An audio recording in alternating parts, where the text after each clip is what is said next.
Hi everyone, thank you very much for the invitation. My name is Karine Prado. I'm a research specialist at Michigan State University in the US at the Plant Resilience Institute and at the RELAB. The Plant Resilience Institute is a research organization that focuses on improving plant resilience, productivity, and sustainability under environmental challenge. And the Plant Resilience Institute brings together interdisciplinary experts to conduct field and lab research to address global sustainability goals. It's a pleasure for me to present my main project, that is to study the mechanism of thermo-adaptation of a desert extremophile in Death Valley. And as a fun fact, the picture in the background represents this desert plant called Tidestromia oblongifolia, and this picture was taken when I first realized that I found Tidestromia in the field at Death Valley. It's a time to get interested in the thermo-adaptation of organisms, since 2024 was the world's warmest year since records began in 1850. Here you can observe the regions that are much warmer than average in light red, and the regions that broke high temperature record in 2024 in dark red. The temperature increase at the global scale since the 1970s. The model predicts an increase of temperatures by the end of the century between 1 and 4 degrees Celsius. This increased temperature could affect the productivity of plants up 50% in the worst case scenario. Our calorie intake depends on a few species that are vulnerable to heat, such as wheat, rice, maize, soybean, and these species are vulnerable at temperatures higher than 32 degrees. But days with maximal temperature above 35 degrees Celsius are predicted to increase by the end of this century. These predictions are also valid for crop growing in cold regions as Michigan, where I work. For instance, sugar beet is a vital crop for Michigan agriculture. Huron is a county where sugar beet is the most produced in Michigan. And in this graph, I observe average daily max temperature for the year in black and the prediction in red with the worst scenario in 2050 and 2075.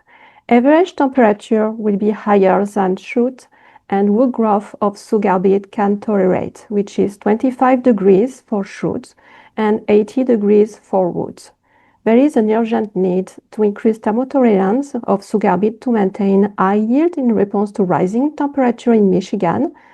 And may extremophile be a source of innovation for engineering it resilient plants? And if so, where to find these extremophiles? The highest temperature on Earth was recorded in Death Valley. Death Valley is a region in California in the US, close to Las Vegas, and the highest air temperature ever recorded on Earth was 56.7 degrees Celsius in July 1913. And we are close to break this record in 2020.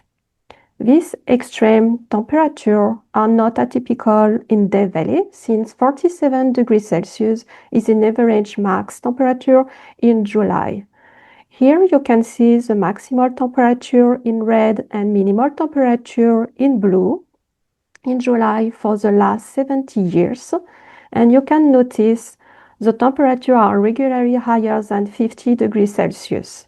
But do plants that thrive under Death Valley summer even exist? Yes, Tidestromia oblongifolia is a species thriving in Death Valley during the summer. It's a bush you can see close to the road. Tidestromia oblongifolia is also known as Arizona honeysuckle. It belongs to Amarantaceae family that include beet, quinoa, spinach, amaranth, and this plant can increase its biomass per 30% per day in summer, but it's not the only one valuable characteristic of these plants. Tidestromia has extraordinary capabilities, such as the highest thermal optimal of photosynthesis. Here we compare the thermal optimum of photosynthesis between species of different classification, and Tidestromia oblongifolia holds the record of maximal thermal optimal of photosynthesis in plants, that is 47 degrees Celsius in the field. Comparison of photosynthesis rate to overcrop show that Tidestromia oblongifolia has a photosynthetic rate at 45 degrees Celsius, higher than the rest of the crop who grow at more modest temperature, 35 degrees Celsius.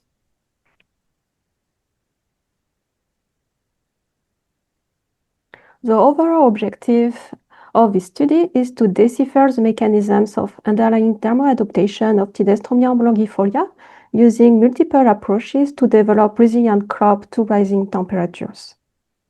We work with two accessions displaying air temperature difference in July in their native regions.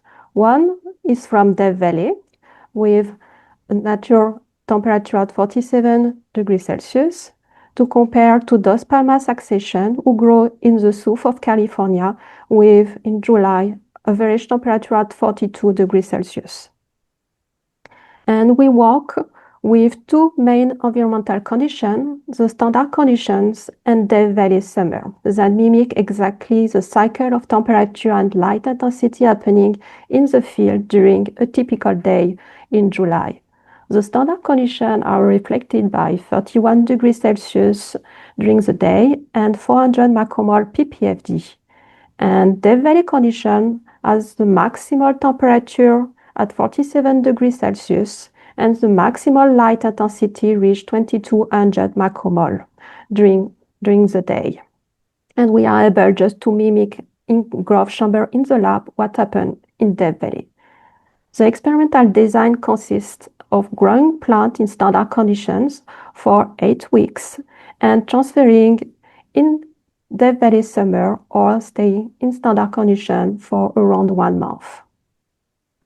Amaranthus hypochondriacus is the closest species to Tidestromia oblongifolia with a genome sequenced. It was selected as a comparator to Tidestromia oblongifolia performance. While growth of Amaranthus hypochondriacus is reduced, then stop under Death Valley conditions, Tidestromia oblongifolia elicit exponential growth under Death Valley summer. The plant grow under standard condition and afterwards transfer in Death Valley summer or standard condition, and you can see if they stay in standard conditions, the growth will be linear. Compared to the Death Valley conditions, the plant will elicit an exponential growth. The growth acclimation of Tidestromia oblongifolia in Death Valley condition is achieved within 10 days. Leaves of Tidestromia oblongifolia have trichome, mostly with stellate shape, meaning a star shape. The stellate trichome are multicellular branch plant epidermal appendage, primarily functioning as a protective structure of the leaf. They defend against biotic threats such as insect, herbivores, and abiotic stress such as UV radiation, water loss, or high temperature. And their branch structure create a dense insulate layers and reduce evapotranspiration and increase light reflection.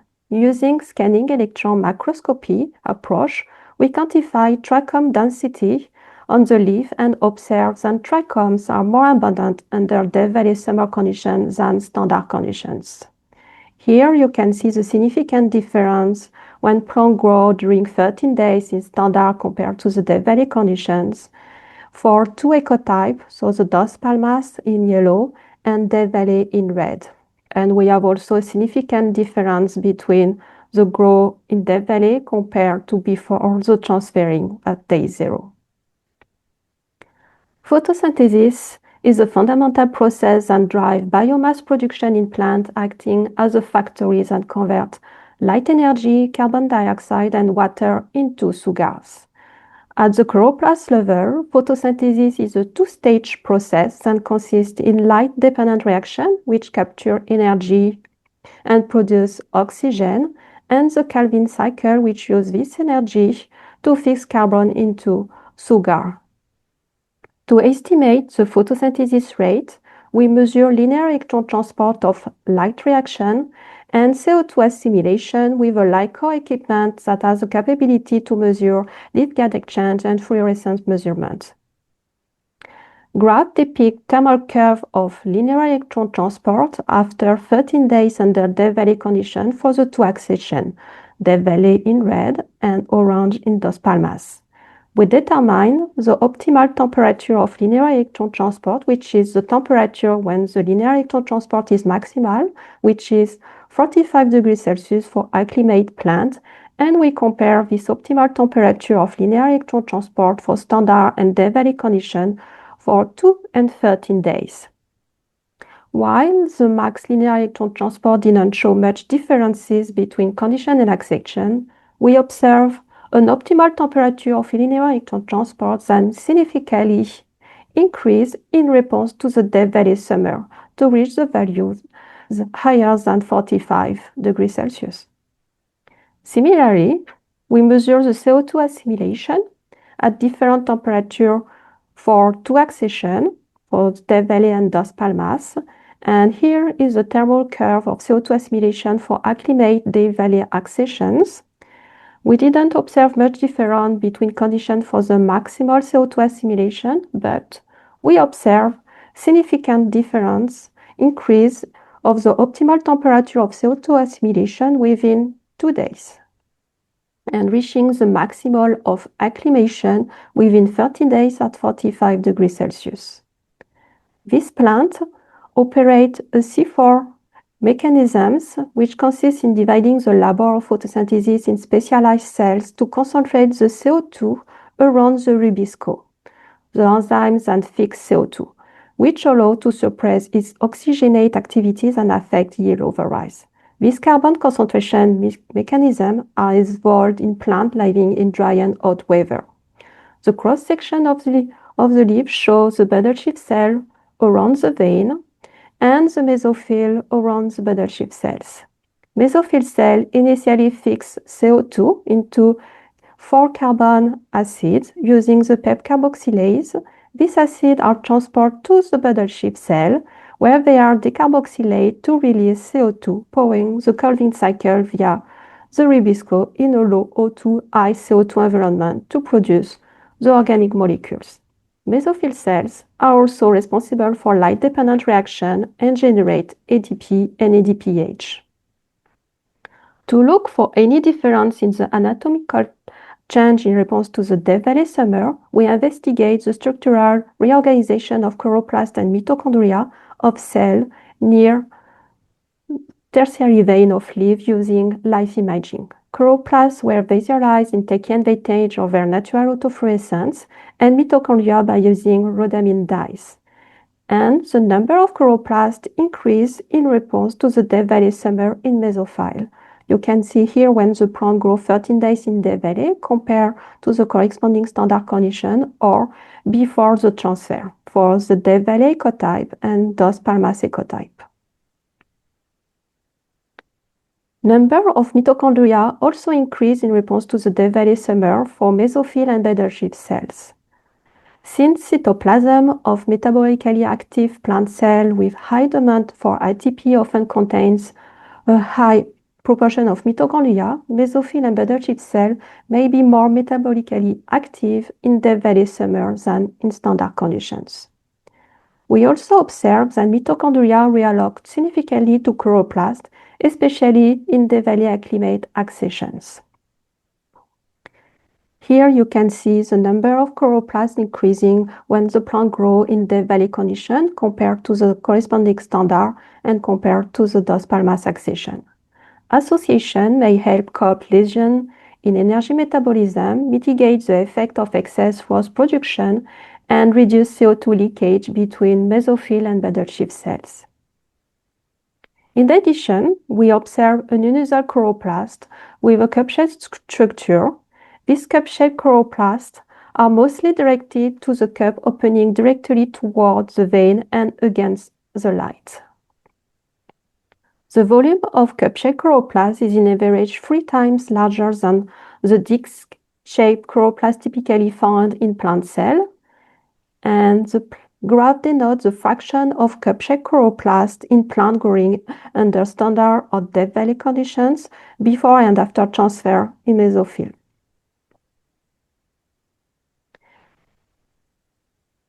And you can see the cup-shaped chloroplasts are more abundant when plants grow in depth valley conditions, especially in the bundle sheath cell and especially in the depth valley ecotype. We didn't see cup-shaped chloroplasts in mesophyll cell. The cup-shaped chloroplasts show concentric rings of thylakoid membrane in transmission electron microscopy. So here you can see the bundle sheath cell and the mesophyll around. And if you do a magnification in this area, you can see a higher magnification of the cup-shaped chloroplast close to the disc chloroplast. Their specific role in tidestromia remains to be determined. Pockets formed by the cup-shaped chloroplast may facilitate recapture of the CO2 transport into the bundle sheath cell by the C4 cycle for CO2 assimilation.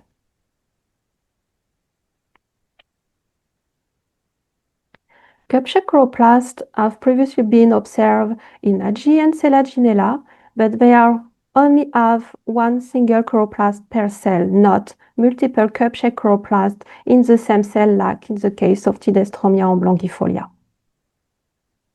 In conclusion, we observe a remarkable tolerance and growth of Tidestromia oblongifolia to extreme temperature, accompanied by an acclimation of photosynthetic capabilities like exponential growth and amazing photosynthesis. And in response to the depth valley summer, we also observe a reduction of leaf area, cell volume, an increase of trichome, stomatal conductance, optimal temperature of CO2 assimilation and linear electron transport. And at the cell level, we observe an increase of density of chloroplast and mitochondria, an increase of their association, and an unusual cup-shaped chloroplast. Finally, at the transcriptomic level, we observe an increase of gene expression of enzyme of the C4 pathway and subunit of photosystem 2 and TTP synthase. The story is published in Current Biology, and you can find more detail if you scan the QR code. If we go back to our long-term goal, that is to develop resilient crop to rising temperature, the next step of the project will be to pick candidates and experimentally test them as a driver to adaptation by transantase and generation of stable lines in model plants first, then translate the driver gene into crop relative to the oblongifolia, such as the sugar beet, quinoa, amaranth, or spinach. Before closing this presentation, I would like to acknowledge the relab and the multiple co-author of this study, in particular Sue Reed, the leader of the group, for her mentorship and her available and tireless support for the entire project. I would like to express my sincere appreciation to Bo and Matt for their analysis of the genome and gene expression, Sterling for the live imagery analysis, Charles for the development of pathway genome database of Tidestromia, Jen for her guidance for the photosynthetic measurement, Rushing for the transmission electron microscopy analysis, Andre for his assistance with scanning electron microscopy, Shifeng and Ongbik for the genome sequencing of Tidestromia, Ashley for her work in the creation of a website for this work, and Cody and Nick for their assistance with the installation and maintenance of Depth Valley Chamber IMSU. I would also like to thank you, all of you, for your attendance to this presentation, and especially Rushing for her invitation.